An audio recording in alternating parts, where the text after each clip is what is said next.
आज हम जानेंगे कि क्या इलाज होता है लंबर कैनाल स्टेनोसिस का और कमर में नस के दबाव का, और क्या इसका इलाज संभव है।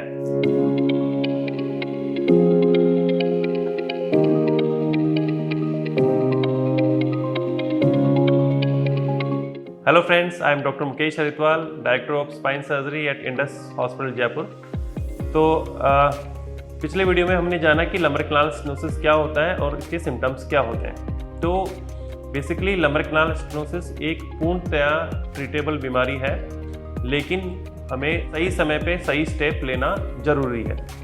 इस बीमारी का इलाज 3 तरह से संभव है। पहला, मेडिकल मैनेजमेंट और दवाइयाँ, एक्सरसाइज एंड लाइफस्टाइल मॉडिफिकेशन। दूसरा, एपिड्यूरल इंजेक्शंस। और तीसरा, जब अंत में बिल्कुल सीवियर दबाव हो जाता है, देन वी नीड सर्जरी। तो जब हम सबसे पहले जानेंगे मेडिकल मैनेजमेंट क्या है इसका। तो जब पेशेंट को लंबर कैनाल स्टेनोसिस या कमर में नस का दबाव जब हल्का होता है, पेशेंट जब आराम से अपना डे टू डे एक्टिविटीज़ कर पाता है, वो लंबा चल सकता है, लंबा खड़ा रह सकता है, उसको डे एक्टिविटीज़ में बहुत ज़्यादा प्रॉब्लम नहीं है, ओनली माइल्ड दिक्कत है, तब हम उनको एडवाइस करते हैं कि जब भी उनको ज़्यादा प्रॉब्लम होती है, साइटिका होता है, बैक पेन होता है, तब बीच बीच में उनको मेडिकल मैनेजमेंट और दवाइयाँ दी जाएँ, उनका लाइफस्टाइल मॉडिफिकेशन किया जाए, रेगुलर एक्सरसाइज की जाए, ठीक है, एंड उनको वेट लिफ्टिंग एंड कुछ एक्टिविटीज़ जो होती हैं उनको अवॉइड करना चाहिए, ताकि लंबर कैनाल स्टेनोसिस बढ़े नहीं और एक हेल्दी लाइफस्टाइल को अपनाएं। तो ये होता है शुरुआती स्टेज में ट्रीटमेंट, जिसके कारण कुछ पेशेंट्स में तो ये बिल्कुल बढ़ता नहीं है और उनको बिल्कुल भी सर्जरी की रिक्वायरमेंट नहीं पड़ती है लाइफ टाइम।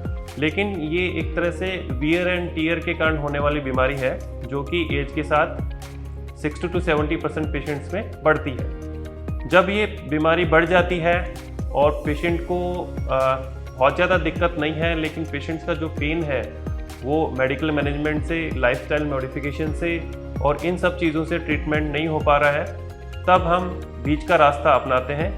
एंड हमें लगता है कि अभी पेशेंट को सर्जरी की ज़रूरत नहीं है, तब हम बीच का रास्ता अपनाते हैं। जो बीच का रास्ता क्या है कि हम इसमें एपिड्यूरल ब्लॉक्स लगा सकते हैं, इसमें फैसेट जॉइंट ब्लॉक लगा सकते हैं। तो इसमें बेसिकली 2-3 तरह के ब्लॉक्स होते हैं। एपिड्यूरल स्टेरॉइड इंजेक्शन, दूसरा कॉर्डल एपिड्यूरल स्टेरॉइड इंजेक्शन, तीसरा फैसेट जॉइंट इंजेक्शंस।